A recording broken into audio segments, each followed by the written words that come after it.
Hello student, welcome back to the channel. बच्चों, आज के टॉपिक में मैं डिस्कस करूंगा प्रैक्टिकल प्रॉब्लम नंबर 6। मैं आपको ऑलरेडी 5 सॉल्यूशंस ऑलरेडी करा चुका हूं चैप्टर नंबर 17 का, ये रेक्टिफिकेशन ऑफ एरर्स। चलिए हम करेंगे practical problem number complete solution number 6 का पूरा कंप्लीट सॉल्यूशन। तो बच्चों, स्टार्ट करने से पहले मैं बताता हूं, मैं करा रहा हूं class 11th accounts chapter number 17 rectification of errors. TS Grewal की बुक में फॉलो कर रहा हूं, जिसका एडिशन 2023-24 का है। बच्चों, ये अच्छा क्वेश्चन है, 3 टेंशन है। आपको पढ़ने में ऐसा लगेगा कि ये तो एक ही टेंशन है, आपने बार बार क्यों लिखी है। नहीं, ये बुक में ऑलरेडी ये क्वेश्चन दिया हुआ है।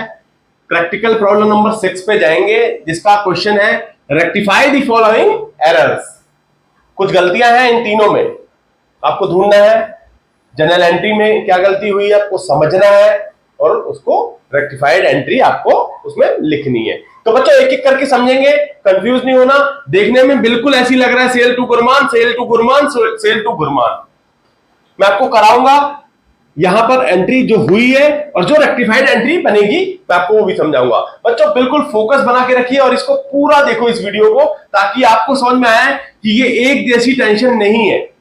ये क्वेश्चन बहुत इंपॉर्टेंट है, क्योंकि बच्चे कई बार एक ही जैसी टेंशन समझ करके सबका सॉल्यूशन आंसर एक ही लिख देते हैं, सबकी रेक्टिफिकेशन एंट्री एक ही लिख देते हैं, जो कि गलत हो जाएगा। आप इसको बड़ा फोकस से देखो। सबसे पहले पहला करते हैं, sale to Gurman of ₹143 posted to his account as 134। भाई देखो क्या एंट्री हुई, फिर मैं बताऊंगा रेक्टिफाइड एंट्री। पहले में Gurman account debit to cell, हमने माल बेचा है गुरमान को, तो सेल्स अकाउंट यही होता है, 134 लिख दिया। बेचा कितने का था? 143 का लिखा है ना। सेल टू गुरमान 143 का, पोस्टेड टू हिज अकाउंट 134। तो रेक्टिफाइड एंट्री में बच्चों आप ये समझो कि कमी क्या हुई है। Rectified journal entry, journal entry, इसमें ये हुआ है कि 9 रुपए कम लिखा गया है, तो आप 9 रुपए लिख दो ना यहाँ रेक्टिफाइड एंट्री में। Gurman account debit to sales, sales में भी 9 रुपए कम गया ना, 9 रुपीज।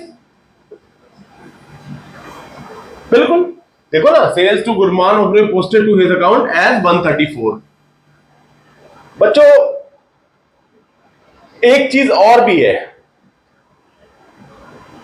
क्योंकि यहां पर कंफ्यूजन ये है कि सिंगल साइड अगर एरर हुई है तो आप इसको गुरमान अकाउंट डेबिट ₹9 करके छोड़ दें, हो सकता है। बट ऑब्वियस सी बात है बच्चों, जनरल एंट्री में अगर एक साइड आपने कम की लिखी है, दूसरी साइड ठीक लिखी है, तो वो जनरल एंट्री बराबर नहीं हुई ना, अब बैलेंसिंग जनरल एंट्री हुई नहीं। तो मैं ये एज्यूम करता हूं कि सेल्स में भी 9 रुपए कम लिखे गए हैं। मैं ये एज्यूम कर रहा हूं कि सेल्स में 9 रुपए कम लिखे गए। तो यहां पर आप क्या करेंगे, गुरमान अकाउंट डेबिट 9 रुपए टू सेल्स अकाउंट, 9 रुपए से आप बढ़ा देंगे, क्योंकि सेल्स में भी कम हुआ होगा। ऑब्वियसली ऐसा तो नहीं कि ना सेल्स में 143 वहां 134, वहां पर लिखा हुआ है पोस्टेड टू हिज अकाउंट, उसकी बात करी है, सिर्फ सेल्स की बात नहीं करी। तो ये गलत है भाई, आप इसी लिखेंगे इस तरह से। दूसरा, sales to Gurman of ₹143 debited to his account as 134। Same चीज आप देखो ना, गुरमान अकाउंट डेबिट हुआ क्या, टू सेल्स, माल बेचा कितने का है, 143 का, लिख दिया 134, ये लिखा है ना। आप रेक्टिफाइड एंट्री में सेम वही गुरमान लिखा है ना, डेबिट कम से हो गया है, तो डेबिट आप बढ़ा दो ना इसको टू सेल्स।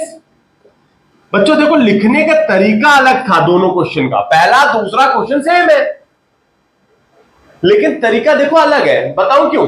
पहले वाले में लिखा है sale to Gurman of ₹143 posted to his account, नहीं पता डेबिट या क्रेडिट, कंफ्यूज। आपको समझना है कि गुरमान को ही डेबिट करा होगा, क्योंकि भाई पोस्टेड उसके अकाउंट में जो वैल्यू है 9 रुपए से कम पोस्ट करी, भाई इतना लिखा है। यहां तो वो बता रहा है कि गुरमान को डेबिट किया और 9 रुपए से कम किया, तो डेबिट किया और 9 रुपए से कम किया।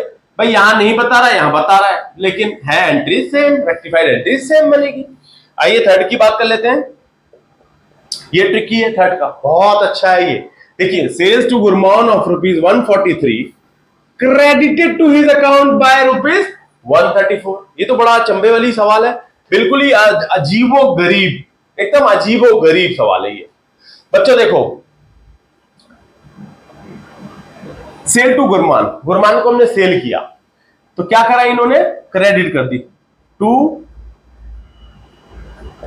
गुरमान, क्रेडिट कर दिया कितना, 134 से, जबकि ₹143 से वो डेबिट होना चाहिए।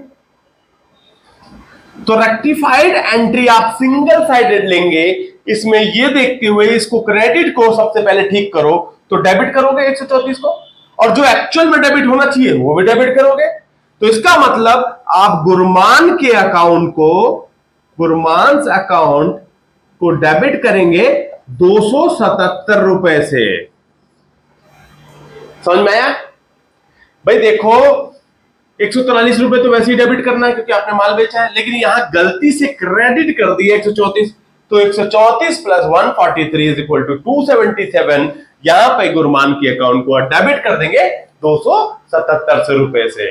तो बच्चों ये प्रैक्टिकल प्रॉब्लम नंबर 6 ये हो गया इस तरह से कंप्लीट। ये बहुत अच्छा क्वेश्चन था, इसको फॉलो करें और इसको बड़े ध्यान से समझ लेना कि इसमें टर्म्स में किस तरह से लिखा गया है। तो बच्चों मैं उम्मीद ये करता हूं कि आपको ये अच्छे समझ में आया होगा। तो please like, share and subscribe. Thank you, thanks for watching.